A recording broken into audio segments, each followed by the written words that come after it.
Cuba, really unprecedented. In 62 years of communist tyranny on the island of Cuba, we have never seen, there's never been what now is up to 40 cities in which people took to the streets organically, unorganized, grassroots, to ask for the end of that tyranny. And I think it's important for a lot of people that are new to the issue to sort of understand what that means and what it's all about. I think that the first lesson we need to take away from it is that Marxism, socialism, doesn't work. The way socialism, the way Marxism has always worked, the way it's always empowered itself, is it goes to a people and immediately divides them. It says, there is this oppressor class, and then there is this victim class, and these evil oppressors and, capitalists, in the case of socialism or traditional Marxism, they oppress the victims. And what you have to do is you have to give us the power in government to take care of these oppressors, to go after these oppressors. And if you give us that power, we will deliver you security. We will protect you from the oppressors.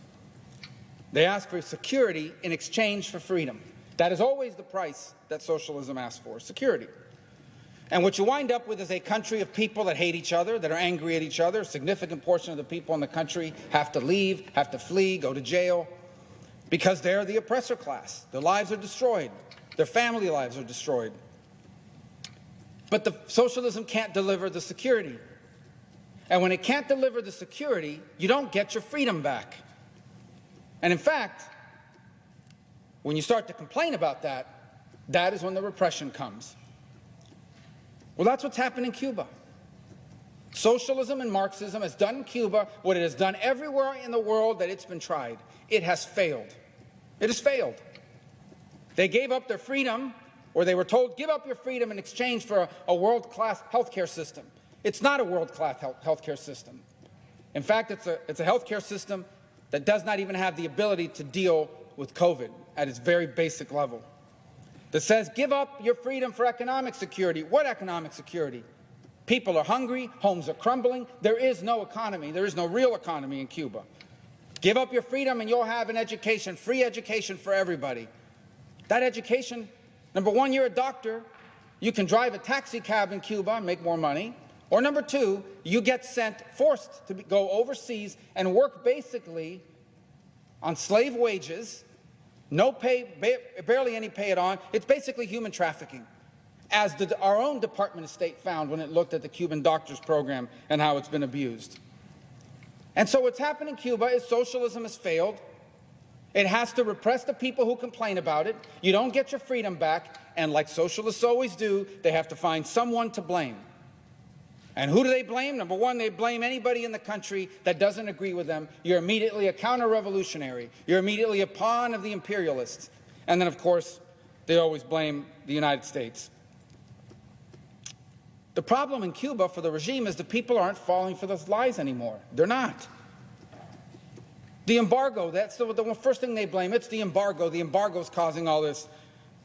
Why aren't fishermen and farmers in Cuba allowed to fish or grow things and sell it to people? It's not the embargo that keeps them from doing that. It's the regime. Why can't Cubans own a small business? Why can't a Cuban do in Cuba what they can do in Miami, what they can do in Washington, what they do in countries all over the world? They can't do it in Cuba. They can't open a small business. That's not the embargo that keeps them from doing it. In fact, U.S. law allows us to trade and to do commerce with small businesses that are independently owned by Cubans. You know why Cubans can't own small businesses? It's not the embargo. It's not the U.S. It's the regime that doesn't allow it. People see these lies.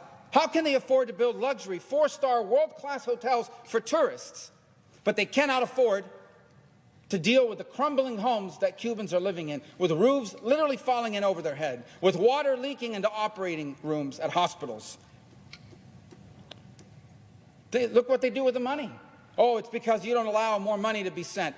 When an American or Cuban American sends money to their family members in Cuba in the past through Western Union, the regime takes 10% off the top, and then they take those dollars you sent, they force the Cubans to convert it into a worthless Cuban currency.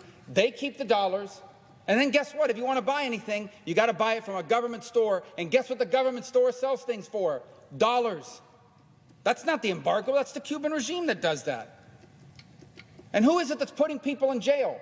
gets your head cracked open, gets your door kicked down in the middle of the night. There are 80 people missing today, at least 80 people, disappeared overnight. Their family doesn't know where they are. That's not the embargo that's jailing people. That's the regime. And that's what I tell people. You can open up all you want. We can pass a bill here that says, open to Cuba, 100% open. You can do whatever you want, full free trade. You can do whatever you want. At the end of the day, the Cuban regime will control that opening. It's not just what we want to do, it's what they want to do. You want to do tourism? We tried that in 2015 when the Obama changes. And you know what they did? They said, thank you. We love the fact you're coming here as tourism. Guess what? All the tourist sites are owned by a holding company named Gaesa, controlled by the Cuban military. So everything comes through our hands. You want to send them food? That's great. Guess who gets it? Alimport, which is a government, military-owned agriculture company. You can't sell it to a small grocery store in Cuba or even a food wholesaler. It goes to the Cuban government. You want to send money? They take it. You know why? Because socialism is about control. And all of these things, tourism, food, money, medicine, it's all about control. You want humanitarian aid? Let's get Red Cross. Any of these vetted NGOs in the world should be allowed to go into Cuba. They won't allow it. A, because it's embarrassing to them. They have a world-class healthcare system. Why do they need humanitarian aid? But B, because they want to control it. Send them vaccines. But if you put it in their hands, the government, the regime, guess who gets the vaccines? The people who behave. First the regime elites, then the people who behave. If you're not behaving, if you're not going along with what they want you to do, you don't get a vaccine. They will use any opening as a tool, as a weapon against their people, because that's what socialism does. That's what these Marxists do in Cuba. They will use anything as a weapon against the people of Cuba. What can we do is what people want to know. Number one, I hope that we will all be clear about whose side we're on. You don't have to even agree with anything I've said. What you should agree with is that people everywhere in the world, including 90 miles from our shore, should be allowed to go into the street, peacefully march, call for an end to dictatorship, and not have their head cracked open. By the way, no one in Cuba has guns except the military, so why are these repressive forces walking around with these rifles and people getting shot? They're shooting people that literally are unarmed. Should be able to do that, and we should be clear. We should be clear in our language. We don't just condemn this tyranny, we condemn this communist, this Marxist, this socialist tyranny. Call it for what it is. Number two, we should make clear nothing's going to change. There's not going to be any sanctions change as a result of this. On the contrary, I hope the Biden administration will now announce they have finished their review of Cuba policy and everything that's in place is staying in place. To the extent we change policy, number three, I hope we make it a top priority to allow the people of Cuba to have free, unfettered, and open internet access. And the technology exists to do that with a satellite-based system. We should put the best minds to work on getting that done, because if the Cuban people have free and unfettered access to the internet, the first thing the regime shut down yesterday was the internet. They can communicate with each other, and they can receive information and communicate with the world. It's 90 miles from our shores. We should be allowed to do that. Number four, for all of those who believe and have faith in the international community, and I still hold hope that one day it will work again, where's Spain? Where's the EU? Where are all these countries that for years have given cover and protection to the Cuban regime and condemned America? They should speak out clearly that what's happening there is wrong, that repression is wrong. We should rally that. We should use our position of strength and power in the world and our influence in diplomatic circles to make that happen. And number five, I hope the President will be very clear with the regime in Cuba that we will not tolerate them encouraging a mass migration event, because I'm warning you, this is what they do. They've done it twice already.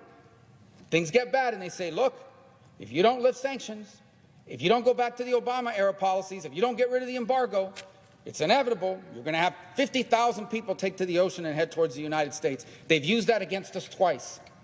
They did it in '94, they did it in 1980 with the Mario boat lift. And President Biden needs to be clear, whether it's through private channels or saying it publicly, be abundantly clear that we will treat the encouragement of mass migration towards the United States as a hostile action and act accordingly. That cannot be tolerated. I want to close with this. I recognize that most of the members of this chamber, most of the people here in Washington, and frankly, most of the people in the country do not pay attention to Cuba on a daily basis. I get it. I really do.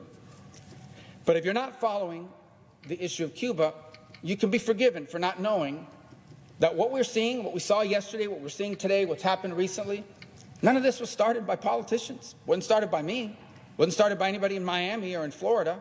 Wasn't started by any think tank in Washington. Wasn't even started by political activists inside of Cuba. You know who started what's happening in Cuba? Artists, poets, songwriters, writers, actors, musicians. They're the ones who started it. The San Isidro movement. Because they came after them.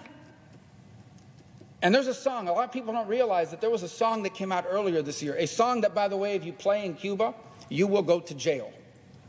The song's name is Patria y Vida. Now, the slogan of the Cuban regime is Patria o Muerte, meaning fatherland or death. This song played on that. It says Patria y Vida, which means fatherland and life instead of fatherland or death. And the song is extraordinarily powerful because it was written by people and sang by people who have lived this reality and are living this reality. So powerful that, as I said, you'll go to jail in Cuba if you play it. And what the song basically says in its lyrics is, why can't people think different ways and not be treated as enemies? Why is life so good for party insiders and their families, but there's no food for average Cubans? Seems to be no embargo for the Cuban regime and their family members. Why can you build luxury hotels while our homes are crumbling? Why do Cubans have to suffer the indignities? The indignities of simple things like not being able to bathe with soap, not being able to use deodorant, not having toothpaste. Why do they have to deal with these indignities? And the song also asks, who told the regime that Cuba belongs to them and only them? Shouldn't it belong to all 13 million Cubans? The chorus, I'll read first in English and then I'll translate it in Spanish, because it actually plays on the dominoes. Dominoes is a very popular game played by Cubans, played by everybody, but Cubans in particular. It's a big game there. The chorus reads, se acabó, tu 5-9, yo doble 2. Ya se acabó, 60 años, trancado el dominó. And how it translates, it says, it's over. You're 59, meaning 1959, the year the Castro took over, but I have double 2s. And everyone knows that if in the domino game, if at the end of the chain, both dominoes, no one has any dominoes left to put down, the game gets locked. And you count numbers, you count dots, to see who won. So it says, it's over. You're 59, but I have double 2s. It's over. 60 years with the domino game locked up for us. Now, I know this is a very colloquial Cuban way of expressing it, but this is incredibly powerful. People in Cuba understood what that means. And that means that all this ideology, all this stuff they talk about, all these lies of the regime work out really well for them. People don't believe it anymore, and they're not afraid anymore. Meanwhile, their lives are ruined. Young people in Cuba, artists in Cuba, who realize